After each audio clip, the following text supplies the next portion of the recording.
And two, also, if you're looking at his personality, he is somebody who is reckless and absent-minded, foolishly intelligent, smartly foolish at the same time. But at the end of the day, he is not a personality that looks at the interests of an average American on the street and takes decisions. Hello, what's up guys? In this video, something shocking just happened. A top northern professor has fired back at Donald Trump, calling him foolishly intelligent and smartly foolish at the same time. This came after Trump's shocking statement threatening possible US military action against Nigeria, claiming he wants to protect Christians from what he called Islamic killings. But this Nigerian professor didn't hold back, and his words have now gone viral, sparking strong reactions across the country. It all started on Trust TV's Sunday Politics, where the professor was asked about Trump's new position on Nigeria, listing the country as one of particular concern, with hints of a direct intervention. Now, you will expect a calm diplomatic answer, right? Well, this professor gave the exact opposite. He said Trump's move was not surprising and that it was part of a long history of political and business manipulations from the US government. But then he took it further, describing Trump as reckless, upset-minded, and foolishly intelligent. Guys, those are heavy words, especially coming from a respected academic figure. He accused the US president of pretending to care about Christians, while in his words, destroying Christian populations in other countries like Gaza, Syria, and Lebanon. According to him, Trump's so-called concern for Nigeria is nothing but a disguise for deeper American interests. And here is where it gets even more interesting. He alleged that the real reason behind Trump's new posture isn't religion at all, it is politics and resources. The professor claimed Trump's actions are tied to the 2027 Nigerian elections, suggesting that America might want to influence who becomes president next. He even hinted that Tinubu's relationship with top Western leaders, especially in France, could be part of the reason Trump wants to teach Nigeria a lesson. He said point blank that America and NATO have been complicit in creating the insecurity Nigeria is facing, claiming they played a role in the rise of groups like Boko Haram and ISIS West Africa after Gaddafi's fall in Libya. According to him, insecurity has become a global business used by powerful nations as a foreign policy tool. Then came his warning, and this was the moment that set social media on fire. The professor looked straight into the camera and declared that if America tries to bring war to Nigeria, it will end in disaster. He said Nigeria will be the graveyard of American imperialism. Yes, those were his exact words. He went on to say that Nigerians are ready to defend their country, not the government, but the people themselves. He warned that for every American Marine that enters Nigeria, there will be a grave waiting. That statement has since gone viral with mixed reactions. Some Nigerians are applauding him for his courage. Others say he is playing with fire and might be putting the country at risk. But it didn't stop there. He accused the US of hypocrisy, asking why America didn't protect Christians in countries it bombed like Iraq or Iran. He insisted that Trump's sudden focus on Nigeria is about oil, rare minerals, and control, not humanitarian concern. He even mentioned lithium, the rare earth mineral used in electric cars, claiming Nigeria has far larger reserves than many Arab nations and that the US is now desperate to secure these resources before China and the BRICS countries do. He said flatly that Nigeria is too blessed for the world to ignore. When the host asked how Nigeria could possibly resist the might of the US military, the professor laughed and said, America has never won a war fighting alone, not in Vietnam, not in Afghanistan, and Nigeria will not be an exception. He said China and Russia won't stand by if America invades Nigeria, and that ordinary Nigerians are more than ready to defend the land. At one point, when asked if Nigeria should respond diplomatically, maybe send an ambassador to Washington, he shocked everyone again. He said there is no need to rush to America, no need to beg or send ambassadors, no need to run embassy business based on Western will. He said Nigeria must act like a sovereign nation and refuse to bow. And finally, in his closing words, the professor dropped one last bombshell. If President Tinubu ever tries to appease or lobby America over Trump's threat, I will lead a protest myself, he declared. Guys, this interview has exploded online. Many are calling it one of the boldest political statements ever made on Nigerian TV. A lot of people agree with the professor, saying Trump is trying to use religion as an excuse for political control. Others think he is underestimating the power of the United States. Whichever you fall on, one thing is clear: this story has opened a brand new chapter in the tension between Nigeria and the United States. Could America really go as far as military action? And if it does, is Nigeria truly ready to fight back? Guys, I will let you watch this video for yourself so you can see exactly what I'm talking about. Also, don't forget to like, share, and subscribe to this channel if you haven't already done so. Take a look, guys, and remember to share your thoughts after watching. Is Professor Sadiq Abba, a professor of international relations at the University of Abuja. Prof, welcome to this program. Thank you very much, and it's a pleasure being here. So, well, we've had it. President Trump of America has decided to designate Nigeria as a country of particular concern in terms of what is alleged to be the genocide on Christians in Nigeria. And of course, this has stirred a lot of reactions from far and wide, from within Nigeria and outside Nigeria. What do you think President Trump is playing at? What are his intentions regarding this, this designation and possible military action on Nigeria? First and foremost, I think it's not something that is surprising. It's expected, it's anticipated. We look forward to that because there are a lot of historical antecedents in the history of Nigeria in the last 2 years of Bola Ahmed Tinubu's administrations that pointed to that particular directions. There are some administrative, political, diplomatic, and business shenanigans that informed and manipulate and mobilize America's government decisions and indecisions in this particular dispensation under Donald Trump. So fundamentally, there are a lot of groups and individuals across the globe that were not surprised when Trump made that statement because a lot of reasons were pointing to that. But apart from that, now you may ask, is that particular position justified? That's the concern of Nigerians, especially. Now, I want to just interject.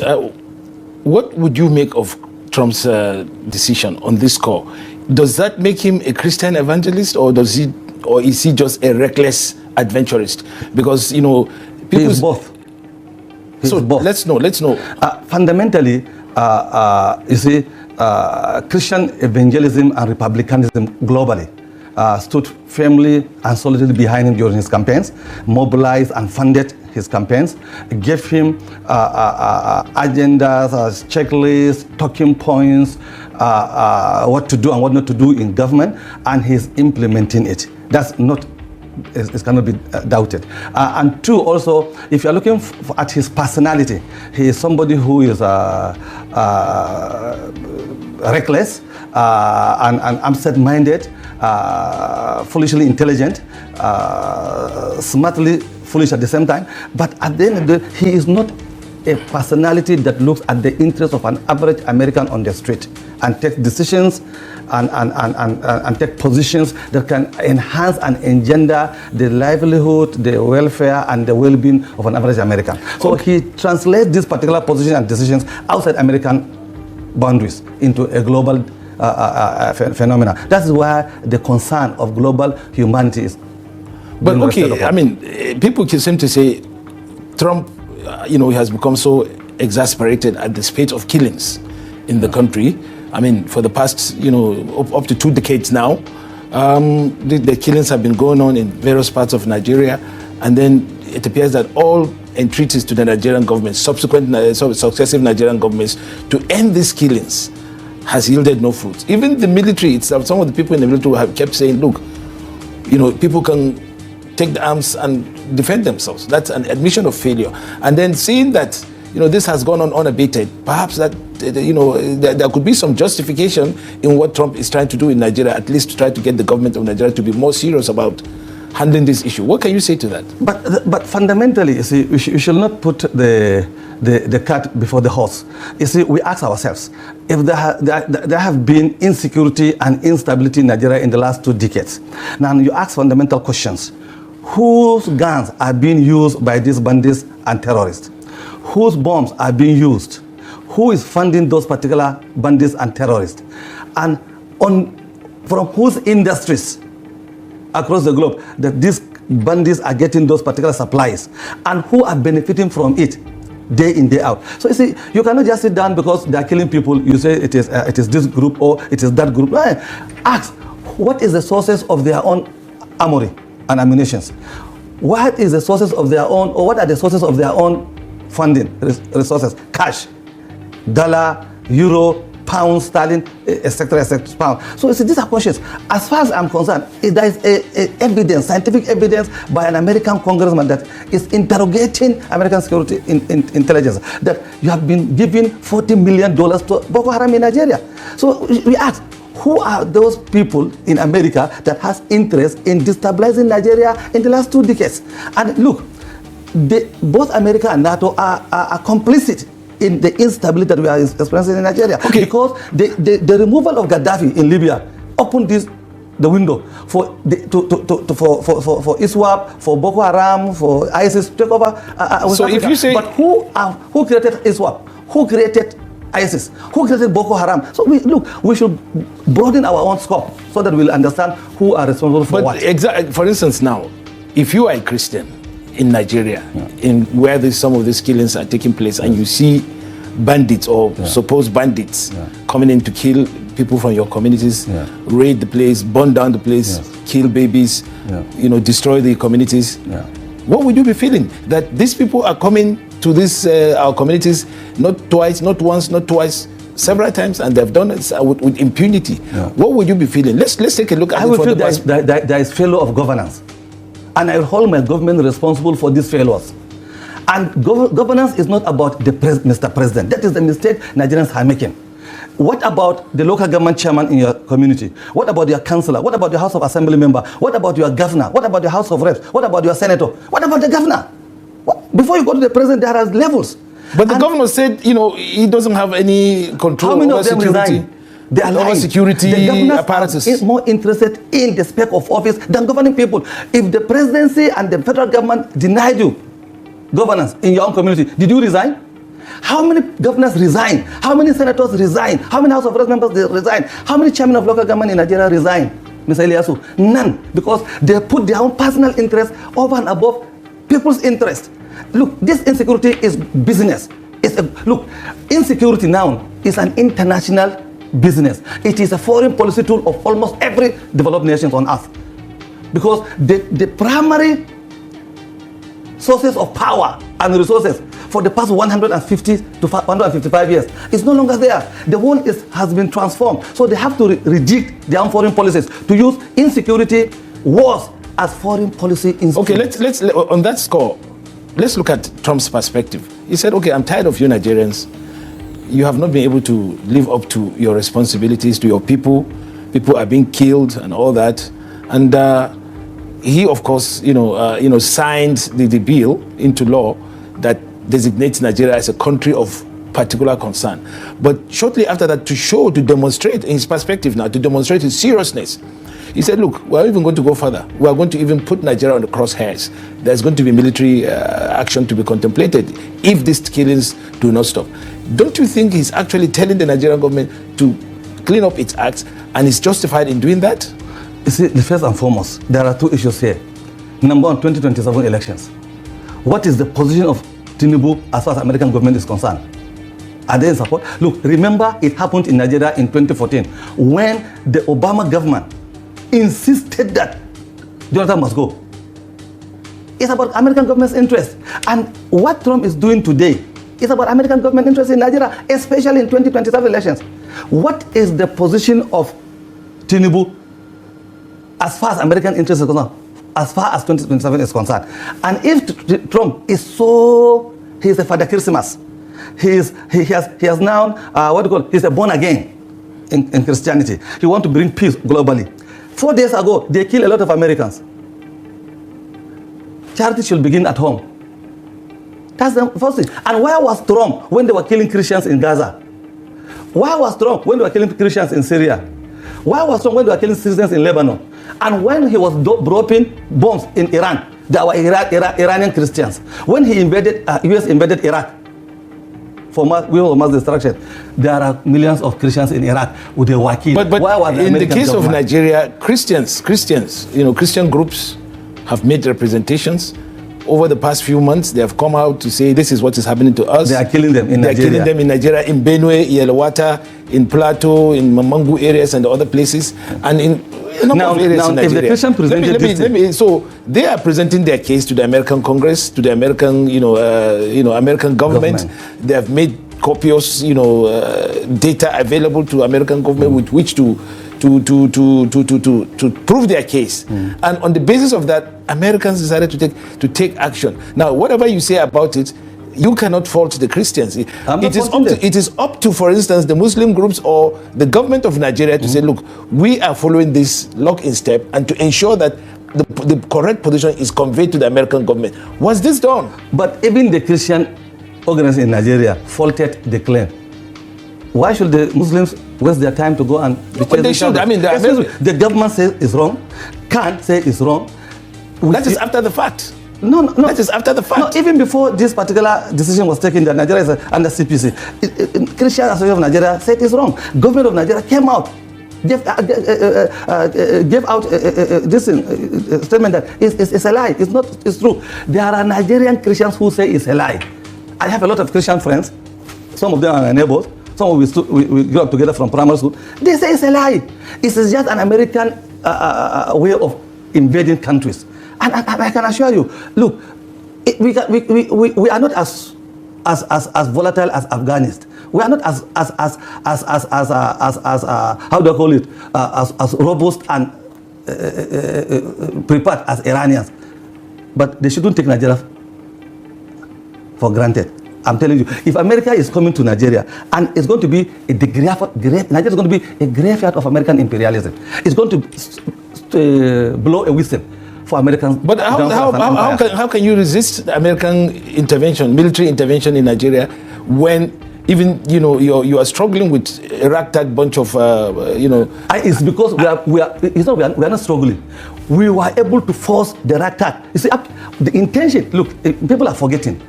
20 years ago, America sat down in Washington, said that Nigeria is going to be a failed state by November.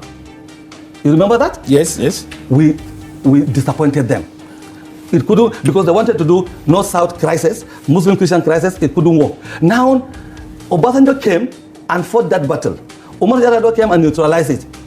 And what happened? They created Boko Haram. They created the ISWAP. They created this so that what they could not achieve to rule Nigeria, they are trying to through the now from moving from country of particular concern to the direct threat of military intervention in Nigeria, as stated by Trump and also by his defense or war secretary Peter Hegseth, that look, we are going to come in to protect Christians, to protect the Christian population in Nigeria.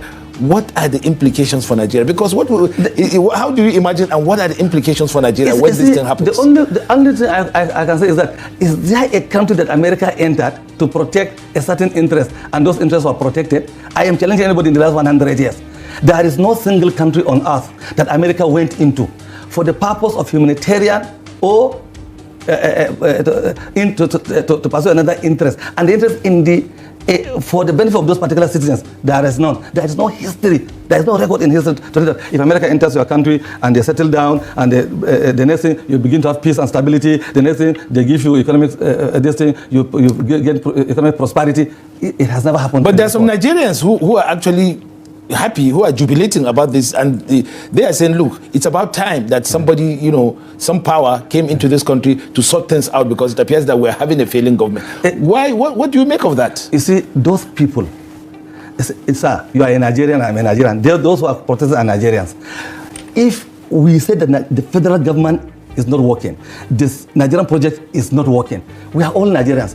Those who are jubilating, go back to their states. Is their state working? Is their local government working? Is their village working? Is his family? There is a statistical record. There is a result on research that says that 79% of Nigerian families are doing worse than Nigerian project. That is to say, Nigerian project, as bad as Nigerian project is not working. It's a colonial project. It's a colonial creation. It's not working. It should be disintegrated. It's better than 79% of Nigerian families. Those who are celebrating in Nigeria are worse than the Nigerian project. So, if they want America to come, did America solve her own problem in America? And don't forget that there are some states now, they are under what we call in Nigeria state of emergency. Trump sent federal guys, securities, to superintend security in those states. And it's against the constitution of those particular states. It's even against the constitution of the American constitution. So, but the question is, if America comes, who is going to benefit in Nigeria? America. But some are saying that, look, what Trump is doing is not about protecting Christian interests. After all, he himself doesn't behave like a typical Christian. He's not like his and Christian. That what the Americans are looking for in this country are something greater, better. Their own interests. Yeah. What are those interests by your own assessment? Three things. Number one, to stop Tinubu from becoming president in 2027. Really? Yes, because Tinubu... Are you sure on that? I can swear with my Quran. Because Tinubu was among the people that contributed money to give it to Kamala Harris for her campaign. And Trump has vengeance. He will never forgive that. Look, what Trump is coming to Nigeria to do is not about Nigerians, Christians, or Nigerian Muslims. It's not about Northerners or Southerners. It's why did Tinubu, through France, mobilize? He's not alone. There are a lot of international presidents, including Macron, that mobilized money for Kamala Harris because they knew if Trump becomes American president, there's going to be a problem for the whole world. That's the first reason. Trump is getting back at Tinubu. And look, because Tinubu is quiet, meek, gentle, and humble. If you put your fingers into his mouth, he is not biting you. Doesn't mean that he can come and roughshod over Tinubu. Tinubu can fight back. That's number one reason. Okay, reason. Yeah. The second reason is, look, is the American stronghold in the Middle East is getting away, slipping away from their fingers. They needed another stronghold of energy resources. What stronghold are you talking about? The oil. In fact, as it is today, if people don't know, let me tell them categorically on this platform that the Arab kingdom now are facing the greatest challenge of their lives. There are inside storms brewing politically because the common men are tired of those kingdoms, and it's only America that is holding them. And America's intelligence has shown that they cannot keep on holding these people in the next 10-15 years.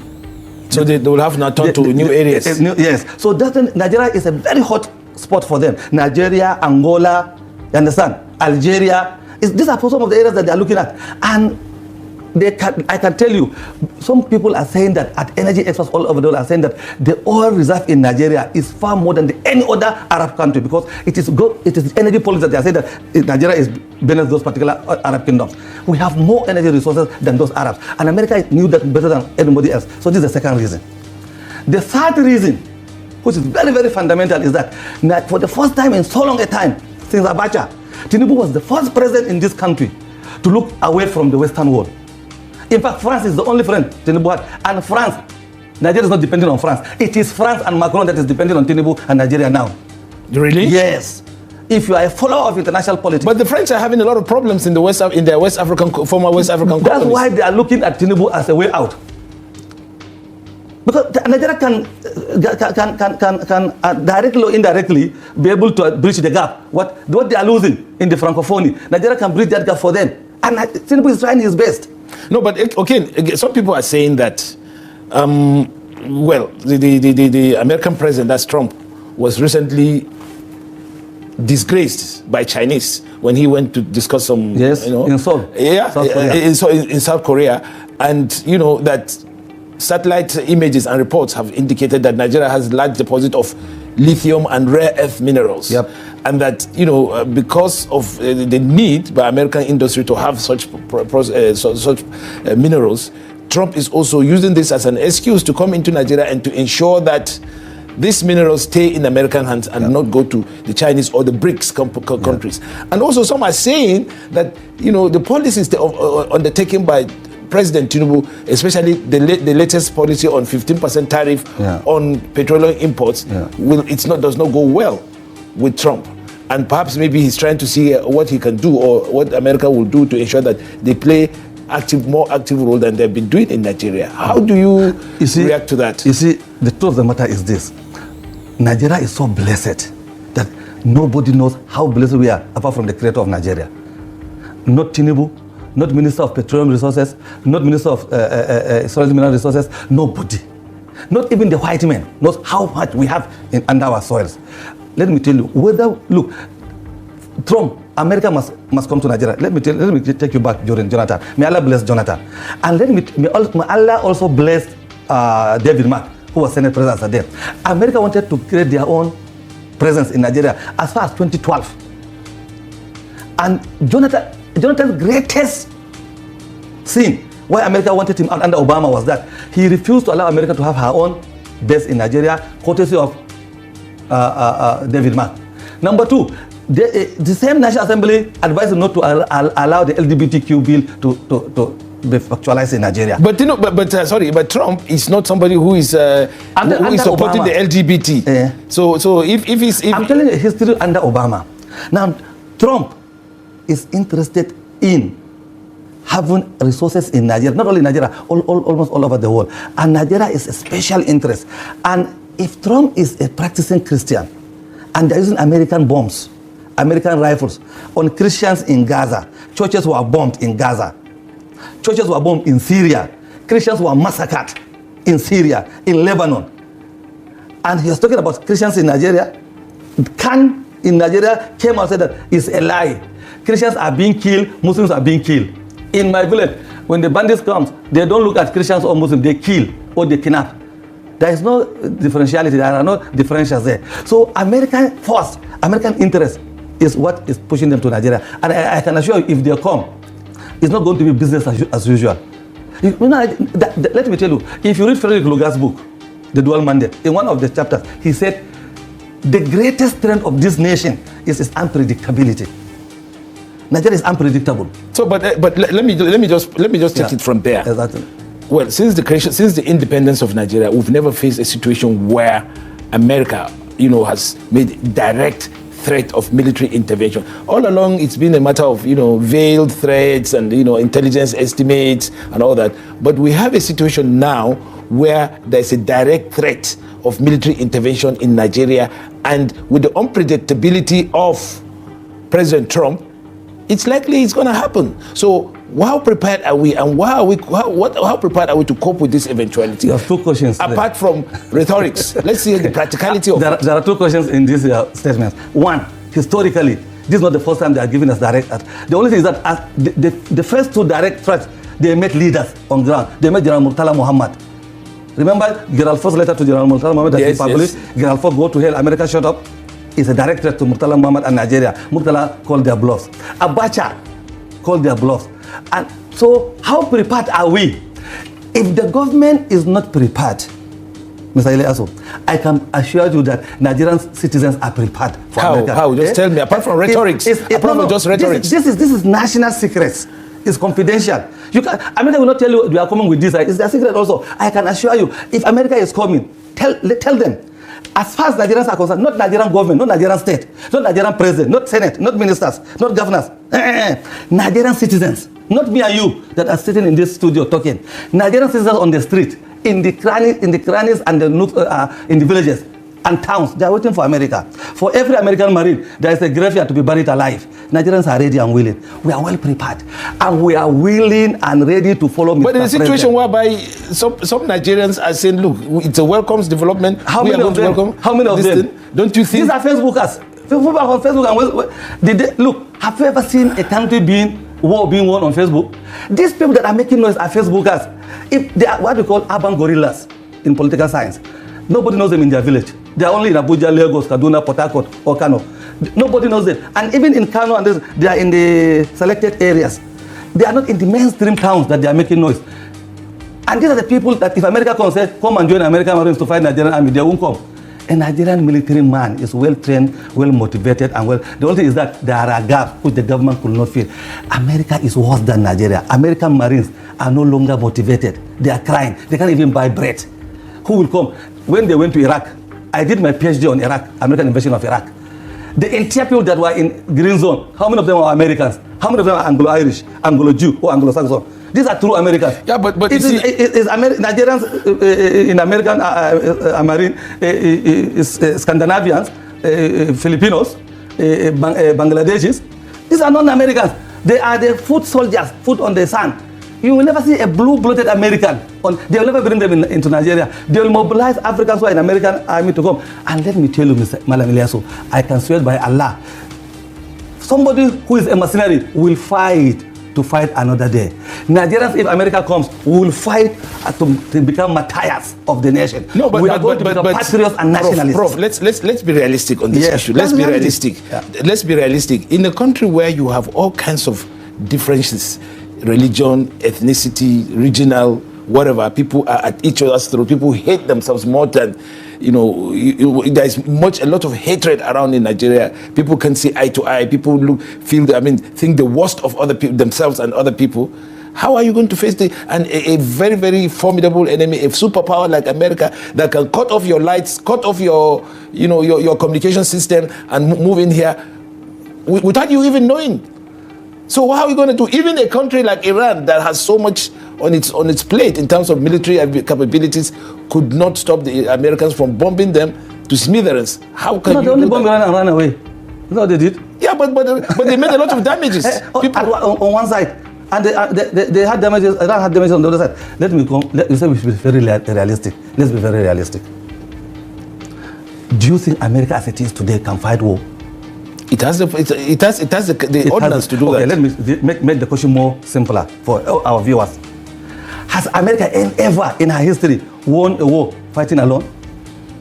In history, from 1776, when they got their independence, freedom from Britain, until today, has America ever won a war fighting alone? Never. Never. Nigeria is not going to be an exception. They moved out of Vietnam shamefully. They tucked their tail in between of their legs out of Afghanistan recently. America has never won any war. They will create coalition, alliance with 30 people. But who will follow them now? And let me tell you, and this is not like before. We have China will not look away when they're destroying Nigeria. Russia will not look away when they're destroying Nigeria. Nigerians will not look away when they're destroying Nigeria. And Americans themselves, they are war weary. And look, if you read military politics of today, American Marines are tired. And you cannot win war by just dropping bombs. You must be on the sand, on the land. Why are they going to have their own military base? In a situation where you don't have diplomatic assets on ground in America, you don't have an ambassador, you have not had ambassadors. I mean, Nigeria has not had ambassadors for the past 2 years. And, if people are saying if we'd had ambassadors, we could at least have, kept track of this development and, put our ambassador and our diplomats on track to go and discuss and make sure that these things do not get to the point where it has gotten to now. How can we now resolve these issues with Americans? Do we go the hard way or the soft way, or are we going to mobilize? We are going to do some damage control through some seasoned diplomats and statesmen of us. What would you recommend us to do in this situation that we found ourselves, diplomatically and whatever? Since military is a matter of not here or there. You see, as far as I'm concerned, there is Nigerian embassy in Washington. Even though there is no ambassador there. There is Nigerian embassy. Yeah, but then you know that in diplomacy, if you don't have a very, the head of the... that's number one. Number two, I'm 100% sure there is American embassy in Abuja with ambassador. Yes. So if the United States government wants any information, vertically or horizontally, why should you expect American ambassador in Nigeria to carry your case? Why can't you have an ambassador in America to... There's somebody who is superintending Nigerian... Let me give you a fundamental question.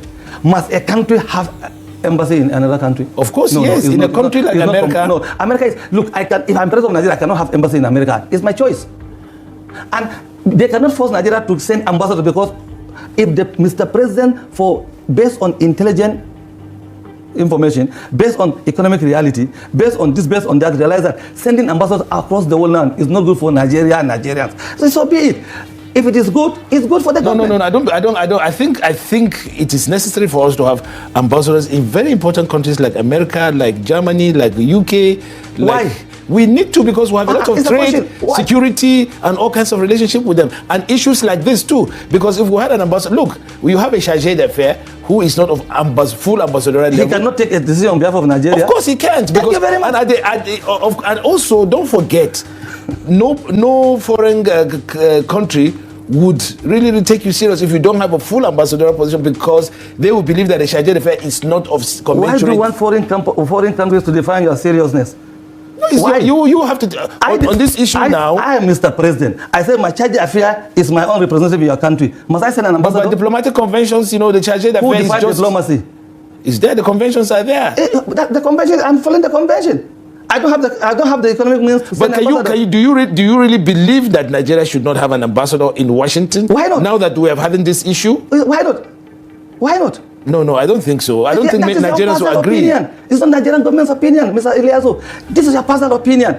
Even myself, I'm giving you my personal opinion, not government opinion. We are not privy to why government is not sending ambassadors. Did we ask our government? Not just even America. For the past 2 years, we've not had ambassadors. That is good for Nigeria. Practically in diplomacy, we are just...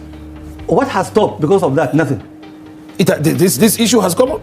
If you put 100 ambassadors in Nigerian embassy in Washington, Trump will do what he did. It won't change anything. Yeah, but what would it change? What would it change? It won't change anything. Not change. Why do you say that? Because now Americans are now threatening to intervene in our country. They are going to gather all the necessary support and momentum to come into Nigeria. We don't have a person there to be able to look at what's happening, to engage American, the politicians and American lobby groups to be able to see, to at least persuade, the American government. America is a country of lobbyists. It's a country where you get your way through lobbying, and we don't have a representative of Nigeria in that jurisdiction. We have an embassy with staff with full diplomatic. Full is your own definition. It's not the definition of a government. And who told you that we must run our embassies based on American wills and caprices? We must run our embassies based on British wills and caprices, and an old lady like Britain, or a dying empire like America. Look, we have our embassies all over the world with that ambassadors, and yet things are going on. Are we fighting with Russia? Are we fighting with China? Are we fighting with Nigeria? Are we fighting with South Africa? We are members of BRICS. We are members of United Nations. We are members of African Union. So we don't have ambassadors in those countries. Yet things are being done. Nigeria must be sovereign. We must define how we do things, why we do things, and where we do things. That is sovereignty. We must be sovereign both internally and externally. So we should not allow, I can assure you, if you give 100 ambassadors to America, 2 per state, and apart from those who are in the United Nations in New York, Trump will do what he did without any apology. So I bow, I respect, I doff my hat to President Tinubu. There is no need to send ambassadors to go and do what are the economic benefits of Nigerian in effect, you are recommending that we shut down our diplomatic missions? We shut down until we say that it is necessary, it is beneficial, it is valuable to us. So what about follow-ups? President Tinubu has gone to do some sign some agreements, some issues with some countries. There are some staffs at the embassies. It don't have to be ambassador. Why do you want to have cost very, very expensive anyway, embassies? Going back to this issue, now Americans have us on their sides, and we are talking about how we can respond, whether to engage the Americans directly or whether to go through back channel diplomacy, at least to stave off this impending impending intervention. I don't want to use that. Impending intervention on Nigeria. At least let us see how we can do to be able to stave off, military intervention, which they are threatening. What can we do? Do we send people out there to go and talk to the Americans back channel, or do we get countries to do that? You want an honest truth? If Tinubu is planning to go to lobby, diplomatic or otherwise, to pacify America on this, I'm going to lead demonstration tomorrow against Tinubu in Abuja. We don't need the Americans. If they come, we take care of them. Look, wars are not won by weapons. And look, America has everything. They have the naval force, they have the air base, blah, blah. But you cannot win war by bombing and staying in the air or inside the sea. You must come on the land. We are waiting for them. Look, North Korea, in 2002, January 2002, when George Bush Jr. addressed the world about the axis of 7 axis of evil, what did Kim Jong-il told him? He said, look, America, we had to loud and clear. If you come to Pyongyang, we are waiting for you. You can only stay on air or far away from the seas, but we can take you for 8,000 kilometer radius. What happened? 1 month after, they send them almost $1 billion aid. Look, sometimes. Okay, Professor, we are with BRICS. The BRICS control almost over 40% of the global economy, and it's still counting. Mr. Ilyasu, look, through propaganda and lies, we have been beaten blue and black with propaganda and lies that America can sniff life out of you within 1 hour. But let's get real. Let's get real. We also have to look at our own internal situations.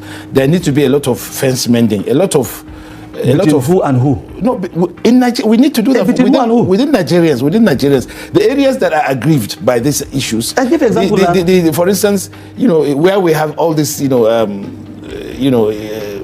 terrorism going on in the northwest, in the north central, in northeast, communities that have been affected. There are people who have been really, really affected. Let's see how we can get them together. Let's see how we can get people together and say, look, hey, government is going to come in and all that. That's what we're talking about. Exactly. And that is what is needed. Let us mend our house before anybody comes from outside. That is what should be the next stage. Do you see the government doing this in the event of this with this threat hanging on our necks? You see, I don't want to talk about this threat hanging on our necks. You asked me a question about internal cohesion, how Nigeria can solve Nigerians' problem. Let me tell you, personally, I have tremendous respect for Bola Ahmed Tinubu, but he has one of the worst cabinet in Nigerian history. They don't have capacity to carry this country through. I can tell you this. That's number one. At federal level, Tinubu is alone. Nobody is adding value to him. He called 10 people for advice. They can't give him one good advice because they don't have capacity. Look at his cabinet. They are washed out. Buhari faced the same thing. No governor in Nigeria is performing above average. In Zamfara, in Kebbi, in Naija, in Katsina, why can't they resign as governors? They failed. There is trust deficit between leadership and followership in Nigeria. When you say there is mistrust, I want you to come out categorically between who and who. No, okay, for instance. Eliasu, between me and you, the fight is between me and you. If you go back to your villagers don't know that there's another somebody in my village. They live happily, they meet in the market, they meet in the masjid or in the church or inside buses. It is elites like you and I that are fighting in Nigeria. And the elites are very, very, very, very, very, very key, very strategic to the politics of Nigeria. The time is winding down on the elites. You understand? Tinubu is saving Nigerian elites by giving so much money to Nigerian governors to pacify citizens at the grassroots level. But they are chopping the money. They are not doing anything. So if you ask me a sincere this thing, is that the solution is not at the federal level. The solution is at the grassroots level. The governors are virtually doing nothing. Zero. Okay, one of the issues involved in the CPC thing is that American government, apart from military intervention, American government can take economic sanctions, can take all kinds of actions that would now put Nigeria on the spot. Economic sanctions in a country suffering this type of economic issues in the country right now is definitely going to be very, very terrible on Nigerians. There's also visa restrictions. All of these are options that the American government has put on the table. And I said none of them, is off the table. And these are things that we faced under the CPC as well as the military. I do not see what the government is doing to cope with this, because these are things that will cripple Nigerian economy, will cause social problems and all that. Malam Eliasu, let's truth be told. Trade embargo can only make sense in a country that an average citizen depends on foreign consumptions. Trade embargo. That's number one. In Nigeria, an average Nigerian does not depend on foreign consumption. How can American trade embargo on Nigeria affect somebody in my village under Mountain Cameroon in Adamawa State, who hardly even have access to Coca-Cola, which is an American brand in Nigeria? I'm talking about a country that's hopelessly dependent on imports. The hopelessly dependent is people like you and I, elites. Look, and we run the country. No, we determine the fate of the country. No, we ruin the country. We keep on ruining the country. The visa embargo is for you and me. My people don't know that there is airport in Yola. Somebody will be born in my village until he died 98 years. He has not been into Yola airport because it doesn't bother. But he travels to Mecca. If he is privileged. Yeah, quite. And even at that, just like you and me, cheating. He pays 8 million naira instead of 1 million. Because that's what is happening in Nigeria. Those who are going to Mecca have been cheated. But you know, So, Prof, that... Look, Malam Ilyasu, look, to take this thing in its proper perspective, the CPC will have no direct bearing on an average Nigerian. You sure? I'm 100% sure. I'm a political economist and a developmental expert. I have PhD in that, I have masters in that, and I have certificates in completology and alternative paradigms. And I taught several across the globe, not only in Nigeria. And I am telling you sincerely, economic policies on embargo and tariffs can only work if the entire, look, if you go to Saudi Arabia, you put trade embargo, it will work. They don't even produce cassava. They import everything. But do you have enough? Do you have enough to take care of yourself? Yes, to get it, for the common man, he has enough. For the common man, he has enough. It's me and you that we don't have enough. If you talk about Nigeria, Nigerians are not in good terms. They are fighting. Even on the Facebook, it's the sons and daughters who got free education in Nigeria that are busy disturbing us on Facebook. And most of them, they don't even go to class. They have poor professors that gave them free certificates as degrees. If they go back to their villages, they can't speak the same language to their parents the way they are speaking on Facebook. That's the truth of the matter. So look, I am not happy America puts Nigeria under CPC. It's wrong. It's unacceptable. It cannot be justified. But simply because Trump has hidden agenda with Tinubu as an individual, with Tinubu as president, with Tinubu as leader of Nigeria, that's aside. And if Tinubu is wise, which I expect him to be, he should sit down in Abuja, crack his brain. There are over 14,000 embargoes on Iran since 1979. Can we survive that? Can we survive those? Nigeria is more richer, more blessed, more recent than Iran. There are over 19,000 embargoes on the Soviet Union. The ruble is one of the strongest currencies on earth. In tier world, go and read economics of the world now. The middle class Russia has the best now. Okay, well, over 19. I want us to, before we wrap up, I want us to look at, well, what we need to do. We've talked about it. What the president needs to do, we've talked about it. But the question now, or rather, I want you to wrap up on this. Are there going to be other measures against Nigeria in view of what Trump and his people are saying? I mean, for instance, should we expect that there is going to be American intervention or American, regime change in Nigeria? And if that's a possibility, what can we do to stop it or to at least prevent it from happening? You see, first and foremost, as a wrap-up. As a wrap-up, is that my prayer is this: under the CPC, if Trump is sincere and honest, he should freeze all Nigerian assets in America because they are stolen properties by Nigerian elites. That would be extremist, isn't it? No, it's not extreme. If they wanted to help Nigerian Christians, every Christian Nigerian that stole money and put it in America, they should freeze that assets and return it back to Nigeria. And if they do that, then we'll begin to take him seriously. Otherwise, he's not helping Nigerian Christians because there are Christian resources that were stolen in Nigeria in billions of dollars that are in America, helping the American economy. Let him freeze that assets, return them back to Nigeria, and insist America should supervise that they should use these particular resources to develop Christian villages and towns in Nigeria. So thank